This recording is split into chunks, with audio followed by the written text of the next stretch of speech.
السلام علیکم، میرا نام ہے ذیشان عثمانی۔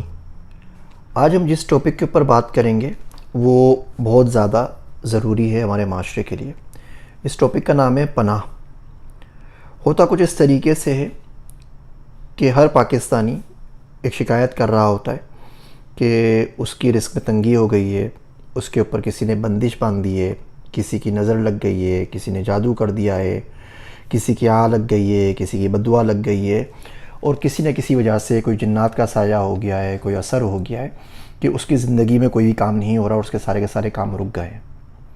تو میں سوچا کہ اس ٹاپک کے اوپر بات کر لیتے ہیں کہ پہلے پرابلم کیا ہے، پھر تھوڑی سی بات کر لیتے ہیں کہ ہم ایسی سچویشن میں کیا کر سکتے ہیں اور اس کا سولوشن کیا ہے، تاکہ اس مسئلے سے ہماری جان کسی حد تک نکل سکے۔ دیکھیے، سب سے پہلے تو یہ کہ ہم نے ان چیزوں کو بہت زیادہ ایگزیجریٹ کر لیا ہے اور بہت زیادہ اس کو مبالغہ آرائی سے کام لیتے ہیں، کیونکہ ہم لوگ اسی طرح بچپن میں دیکھ رہے ہوتے ہیں ہر دوسری دیوار کے اوپر عامل بابا بنگالی لکھا ہوا ہوتا ہے، کچھ اور لکھا ہوا ہوتا ہے۔ ہمارے گھروں میں یہ بات چلتی ہے کہ ساس نے بہو کے اوپر جادو کرا دیا، بہو نے ساس کے اوپر کروا دیا، بزنس پارٹنر نے بزنس پارٹنر کے اوپر کروا دیا، کزنس نے کزنس کے اوپر کروا دیا، بھائی نے بہن کے اوپر کروا دیا، پڑوسی نے کروا دیا، محلے والوں نے کروا دیا، سب لوگوں نے، رشتہ داروں نے کروا دیا، اور سلسلہ چلتا رہتا ہے۔ تو اگر چیز بڑھتے رہیں گے، دماغ میں بڑھتے رہیں گے، تو ایک سیلف فلفلنگ پروفیسی بن جاتی ہے، اور اسی گردش میں ہمارا دماغ چلتا رہتا ہے۔ تو ہم یہ سمجھتے ہیں کہ جب بھی کوئی کام نہیں ہو رہا تو بجائے اس کے کہ دعا مانگیں، بجائے اس کے کہ استغفار کریں، بجائے اس کے کہ خود سے کوئی کام کریں، اپ اسکل کریں، تھوڑی سی پتہ ماری کی محنت کریں، ہم کرتے یہ ہیں کہ ہم کسی نہ کسی کے اوپر بلیم کرتے ہیں، اور جب بلیم کرنے کے لیے کوئی نہیں ملتا، کوئی ویژول ریپریزنٹیشن نہیں ملتی، تو اپنے آپ کو بچانے کے لیے نادیدہ قوتوں کے اوپر بلیم کرنا شروع کر دیتے ہیں۔ ظاہر بات ہے، آپ بولتے ہیں جی میرے پہ جن کا سایہ ہے، اس کی وجہ سے میں کام نہیں کر پا رہا۔ اب جن بھائی صاحب سے جا کے کون انٹرویو کر کے پوچھے گا کہ بھائی صاحب آپ نے ان کے اوپر جادو کیا تھا یا نہیں کیا تھا، یا آپ کا سایہ ان کے اوپر آ گیا نہیں آ گیا ہے؟ کوئی بول دے میرے پہ کالا جادو ہو گیا ہے، تو کہاں زندگی میں ڈھونڈتا پھرے گا کہ کون سی وہ جافنا کی موٹ اٹھی تھی اور کس نے کہاں سے ان کے اوپر اٹیک کرایا تھا اور کیا ہوا تھا، کس نے پتلی کے اندر ڈالے تھے۔ دیکھیے، نظر برحق ہے لگ جاتی ہے۔ حدیث شریف میں آتا ہے کہ تقدیر سے اگر کوئی چیز آگے بڑھ جاتی ہے تو نظر بڑھ جاتی ہے۔ جادو برحق ہو سکتا ہے، نبی کریم صلی اللہ علیہ وسلم کے اوپر بھی ہوا تھا، لیکن اس کے بعد اس سے بچنے کے جو طریقے ہیں وہ بھی تو موجود ہیں نا۔ لیکن اس بات کو اتنا ایگزیجریٹ کرنا اور اتنا پریشان ہونا، یہ بات بالکل بھی ٹھیک نہیں ہے۔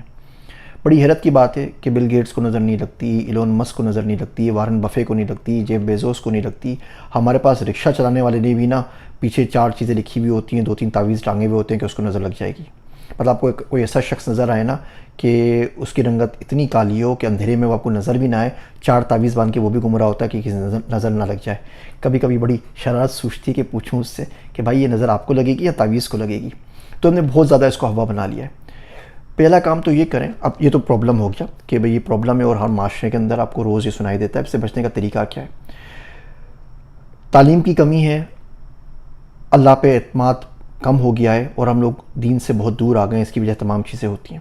سب سے پہلے تو وہ دعائیں پڑھ لیں جو قرآن و حدیث میں آئی ہیں۔ معوذتین آئی ہیں، قل اعوذ برب الفلق، قل اعوذ بالناس پڑھ لیں، آیت الکرسی کا ورد کر لیں، آیت کریمہ کا ورد کر لیں، علم شریف پڑھ لیں۔ وہ حزب الاعظم کتاب میں ہمیشہ سجیسٹ کرتا ہوں، اس میں دن رات کی ساری دعائیں لکھی ہوئی ہیں، جو تمام دعائیں اتھینٹک ہیں اور قرآن و حدیث میں آئی ہیں۔ وہ ملا علی قاری صاحب نے تمام اس کتاب کے اندر جمع کر دی ہیں، اور اس کو ڈیوائڈ کر دیا تاکہ پڑھنے میں آسانی رہے کہ ہفتے کو یہ پڑھ لیں، اتوار کو یہ پڑھ لیں، پیر کو یہ پڑھ لیں۔ ان کی 7 منزلیں بنا دی ہیں، اس کا لنک کتاب کا میں نیچے شیئر کر رہا ہوں، آپ دیکھ لیجئے، تو یہ آپ کتاب پڑھ لیجئے۔ پھر بہت سے لوگ سجیسٹ کرتے ہیں کہ وہ شریعہ رقیہ جو ہے وہ پڑھ لیجئے، اس کے اندر وہ سورہ بقرہ ہے، باقی آیتیں وغیرہ ہیں، وہ اگر آپ سنتے رہیں تو اس سے بہت فرق پڑتا ہے۔ اس کا بھی لنک ہے ایک ویڈیو کا کسی کا، میں آپ سے یہاں پہ شیئر کر لیتا ہوں۔ اس کے بعد بھی بات نہ بنے تو نماز کریں، استغفار کریں، اللہ سے دعا کریں، اور اس کے بعد بھی اگر مسئلہ حل نہ ہونا تو بس پھر مر جائیں، پھر زیادہ کچھ نہ کریں۔ ان عاملوں کے پاس جا کے اپنا دین برباد کرنا، اپنی عزتیں برباد کرنا، اپنا پیسہ برباد کرنا آپ کو کہیں کا بھی نہیں چھوڑے گا۔ اس کے بعد پھر بس بندہ مر جائے، بندہ بولے کہ اب میں تو کچھ نہیں کر سکتا نا، میں انسان ہوں، یہ تمام کام میری قوت سے باہر ہیں، تو اس کے پاس چلے جائے نا جس کے پاس زیادہ قوت ہے، اللہ سبحانہ و تعالیٰ کے پاس۔ اور اس سے بھی کچھ نہیں ہو رہا، اگر آپ کی نہیں سنوائی ہو رہی اور یہ تمام اثر نہیں کر رہا، تو اس سے اچھا مر جائے۔ اگر آپ کو قرآن کی آیت شفا نہیں دے سکتی، اگر آپ کو حدیث شفا نہیں دے سکتی، اگر آپ کو دعائیں شفا نہیں دے سکتی، تو یقین جانیے دنیا میں کوئی ایسی چیز نہیں ہے جو آپ کو شفا دے سکے۔ قرآن سے جس کو شفا نہ ملے، اسے کسی اور چیز سے شفا کیسے ملے گی؟ ٹھیک ہے، ابھی ہم جادو وادو کی بات کر رہے ہیں، اس کو آپ بیماری شماری کی طرف مت لے لیجیے گا، اس کے لیے تو علاج بالکل ضرور کروانا چاہیے۔ تو پرابلم یہ ہے کہ ہر شخص سمجھتا ہے اس کے اوپر کوئی نہ کوئی جادو ٹونا جن کا سایہ ہو گیا ہے. سولوشن یہ ہے کہ اس کے آپ قرآن و حدیث سے اس کی مدد لیجئے. پہلی دعائیں پڑھیں. حزب الاعظم کتاب کا لنک شیئر کر رہا ہوں. دوسرا شریعہ رقیہ سن لیجئے, اس کا ویڈیو کا لنک آپ سے شیئر کر رہا ہوں. تیسرا ایک کام اور کریں جو میں نے اپنے دوست عبداللہ سے سیکھا ہے. میں نے اس سے پوچھا یار یہ مسئلہ ہے تو کیا کیا جائے, پناہ کیسے لی جائے؟ تو کہنے لگا کہ اللہ سبحانہ و تعالیٰ جو ہیں وہ شاعر کہتا ہے کہ پوری طرح سے اب کے تیار ہو کے نکلے, پوری طرح سے اب کے تیار ہو کے نکلے, ہم چارہ گر سے ملنے بیمار ہو کے نکلے. تو عبداللہ کہتا ہے پناہ چاہیے, اور اللہ سبحانہ و تعالیٰ کی پناہ بہت بڑی چیز ہے. تو بندہ پہلا کام یہ کرے کہ پناہ دینا سیکھے. قسم کھا لے کہ آج کے بعد اس کو کسی سے نقصان نہیں پہنچے گا, کسی چرند کو, کسی پرند کو, کسی مخلوق کو. ابھی نیوز دیکھ رہا تھا کہ پنجاب کے کسی گاؤں میں کسی بندے نے آٹا چرایا, 10 کلو کا آٹے کا کٹا, تو سارے اہل محلہ نے مل کے اس کو مار مار کے اس کا بیچارے کا بھرتا بنا دیا, ہڈیاں پسلیاں توڑ دیں. اب آپ خود سوچیں کہ بندہ کتنا مجبور ہوگا کہ وہ 10 کلو کا آٹا چرانے کے اوپر مجبور ہے. وہ نہیں چراتا تو آپ کے پاس نیوز آتی کہ بندے نے 3 بچوں کو ذبح کر کے خودکشی کر لی. وہاں بھی یہی ہوتا ہے. اور ہم نے پکڑ لیا اگر, تو پورے شہر کے اندر کوئی بندہ نہیں مل سکا جو کہتا کہ بھائی یہ 10 کلو کے آٹے کے پیسے مجھ سے لے لو, اس غریب کی جان چھوڑو, اور اس کو بول دو یار تم چرایا نہ کرو, کوئی مسئلہ ہو تو میرے پاس آ جایا کرو. ملنے کے لیے, مارنے کے لیے سب آ گئے. وہ لوگ بھی آ گئے جو اس سے کوئی تعلق نہیں تھا, وہ لوگ بھی آ گئے جس کا دکاندار سے بھی کوئی تعلق نہیں تھا, جن کا 1 ٹکے کا نقصان نہیں ہوتا, ان لوگوں نے بھی مل کے ان کو مارا. اس بندے سے جب سوال ہوگا نا کہ تم نے چرائی چیز کیوں چرائی, اور شاید اس سے سوال بھی نہ ہو, یقین جانیے آپ لوگوں سے ضرور سوال ہوگا کہ آپ نے اس غریب کو کیوں مارا. اس کی مدد نہیں کر سکتے تو اس کو مارے.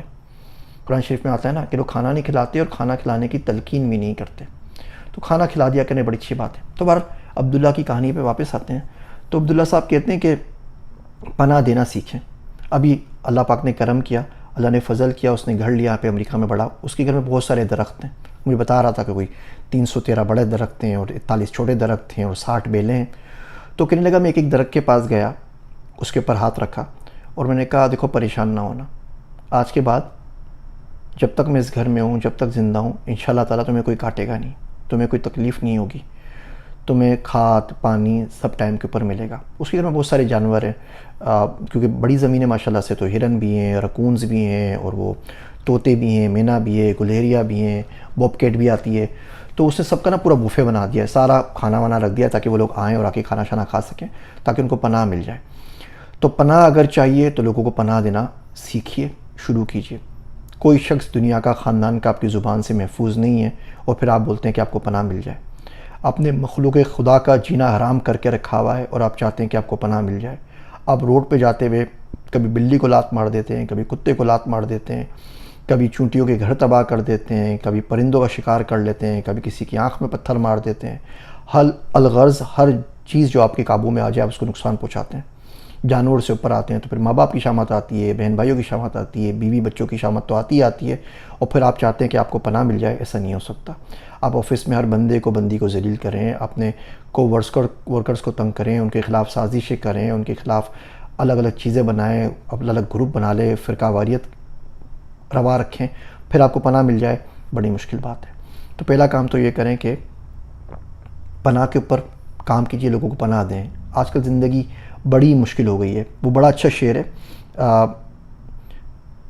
اظہر اقبال صاحب کا, نیند آئے گی بھلا کیسے اسے شام کے بعد, نیند آئے گی بھلا کیسے اسے شام کے بعد, جسے روٹی بھی میسر نہ ہو کام کے بعد.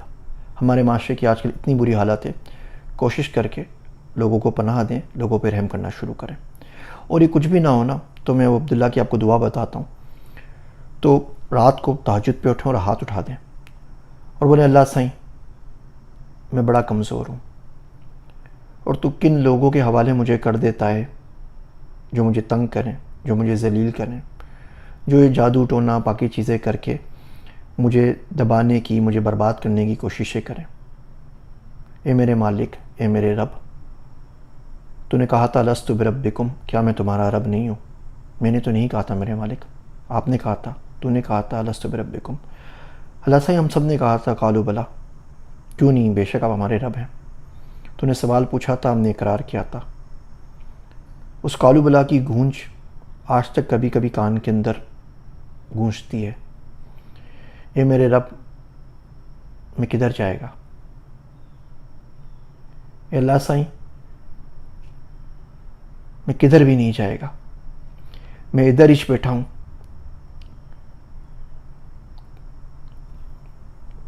تو آ اور آ کے مدد کر، مجھے اپنی پناہ میں لے۔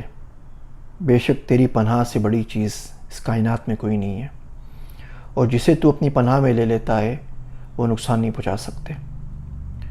اے رب کریم اللہ، اے جل جلالہ، آج کوئی طاقتور شخص اپنی مٹھی کے اندر کسی چیز کو بند کر دے تو ہم لوگ اس کی مٹھی نہیں کھلوا سکتے، چھڑا نہیں سکتے۔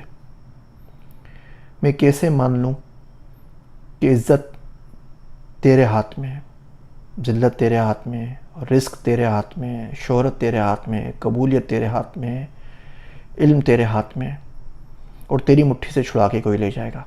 میرے رب تیری پناہ بڑی چیز ہے، مجھے اپنی پناہ میں لے لے، مجھے اپنے سائے تلے رکھ، مجھے اپنے سے دور نہ رکھ۔ اس کے بعد جو جادو جس کو کروانا ہے، جو تیر چلانے ہیں، جو گالیاں دینی ہیں، جو کچھ کرنا ہے، وہ آئے گا تو سامنے تو ہی ہے نا میرے رب، میں بیچ میں سے نکلتا ہوں، تو اپنے بندوں کے شر سے مجھے بچا لے۔ شاعر کہتا ہے، تجھ سے تو شکوہ نہیں لیکن خدائے کائنات، تجھ سے تو شکوہ نہیں لیکن خدائے کائنات، تیرے بندے کو دیے دکھ تیری دنیا نے بہت۔ یہ جملہ یاد رکھیے، میں کدھر بھی نہیں جائے گا، میں ادھر ہی بیٹھا ہوں، اور راہ تکتے رہیے اور دیکھتے رہیے، یہاں تو مدد آ جائے گی یا موت آ جائے گی، دونوں صورت میں آسانی ہے۔ مشکل باتیں امید کرتا ہوں ایک نہ ایک دن ضرور سمجھ میں آ جائیں گی۔ میرے واسطے دعا کیجیے گا۔ میں ہوں آپ کا ذیشان عثمانی۔